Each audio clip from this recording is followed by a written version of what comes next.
बिस्मिल्लाहिर्रहमानिर्रहीम।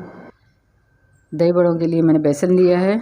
इफ्तार के लिए दही बड़े बनाते हैं तो यहाँ पर मैंने 2 कप बेसन ले लिया था। इसके अंदर मैंने लाल मिर्च पाउडर डाला आधा चम्मच नमक डाला है, 2 चुटकी इसमें मीठा सोडा डाल के इसका अच्छा सा बैटर तैयार कर लिया है। तो इस बैटर से हम पकोड़े बनाएंगे। तो मैंने यहाँ पर पकोड़े डाल दिए हैं गरम तेल में।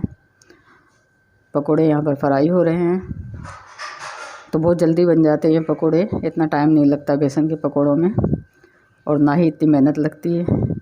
तो ये पकोड़े यहाँ पर तैयार हो चुके हैं। इसी तरह मैं सारे पकोड़े बना लूँगी और इनको मैंने पानी में डाल दिया है।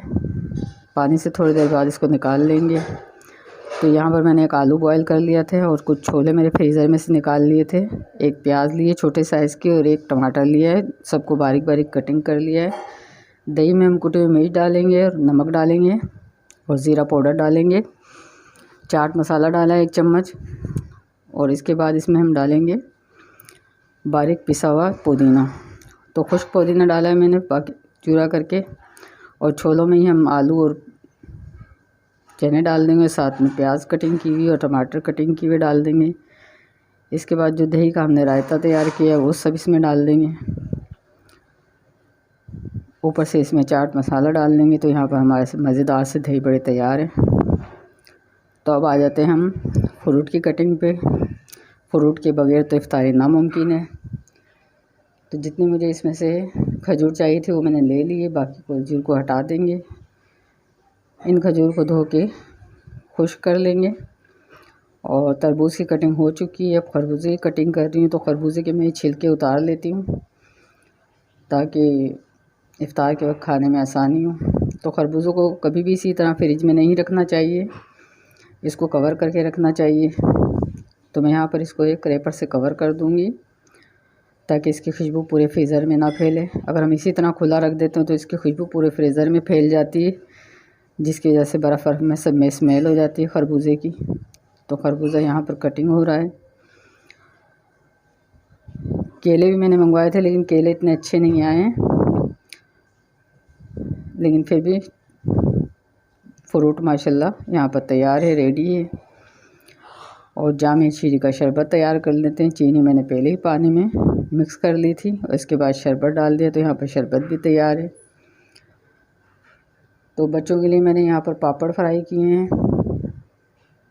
बच्चों को माशाल्लाह पापड़ बहुत अच्छे लगते हैं इफ्तार के वक्त। और ये काले चनों की चाट बनाई है। तो इसमें मैंने आलू बॉयल करके डाला है और खीरा डाला है और मसाला भून के मैंने ये बना लिया था। तो बहुत अच्छा मज़ेदार सा इसका टेस्ट आया है।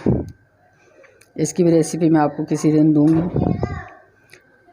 तो अब आ जाते हैं हम मटन की तरफ। मैंने मटन कढ़ाई बनाई है यहाँ पर आज की रेसिपी में। तो सबसे पहले मैंने पानी डाल के गोश्त को बॉयल करने के लिए रख दिया। उसके बाद जो तमाम इस पर झाग वगैरह आते हैं वो उतार लेना चाहिए। और इसके बाद मैंने इसको पकने के लिए छोड़ दिया था जब तक गोश्त गल ना जाए। तो गोश्त यहाँ पर गल के तैयार हो चुका है। तो इसके बाद इसमें मसाला डाल देते हैं। तो एक मैंने भर के इसमें अदरक लहसुन का पेस्ट डाला है। उसके बाद इसमें कुकिंग ऑयल डाल दिया और इसके बाद इसमें कुछ मसाले डाल देते हैं। हल्दी पाउडर डाला है आधा चम्मच, नमक डाला है 1 चम्मच, काली मिर्च में मैं इसको बना रही हूँ तो काली मिर्च मैंने डाली भर के 1 चम्मच, आधी प्याली इसमें दही का शामिल किया और 3 अदद इसमें मैंने टमाटर डाले और इसको अच्छी तरह भून लेंगे। बहुत ही यमी और मज़ेदार सी ये कढ़ाई तैयार होती है। तो आप इसको ट्राई कीजिएगा और बनाइएगा, बहुत ही मज़े की बनती है ये कढ़ाई।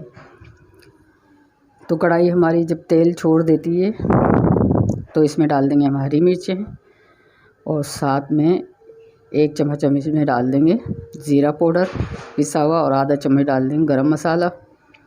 और इसके बाद जो मैंने क्यूब्स तैयार किए हरे धनिए के तो उसमें शामिल कर देंगे। कढ़ाई हमारी बिल्कुल तैयार है और 5 मिनट के लिए मैंने कवर कर दिया था। तो ये मज़ेदार सी कढ़ाई यमी सी तैयार है। तो आइए डिश आउट करते हैं। आप इस तरह से इसको ज़रूर बनाइएगा, आप लोगों को बहुत पसंद आएगी। तो मिलते हैं आपसे नेक्स्ट वीडियो में। अपना बहुत सा ख्याल रखें, दुआओं में याद रखें। अल्लाह हाफिज़।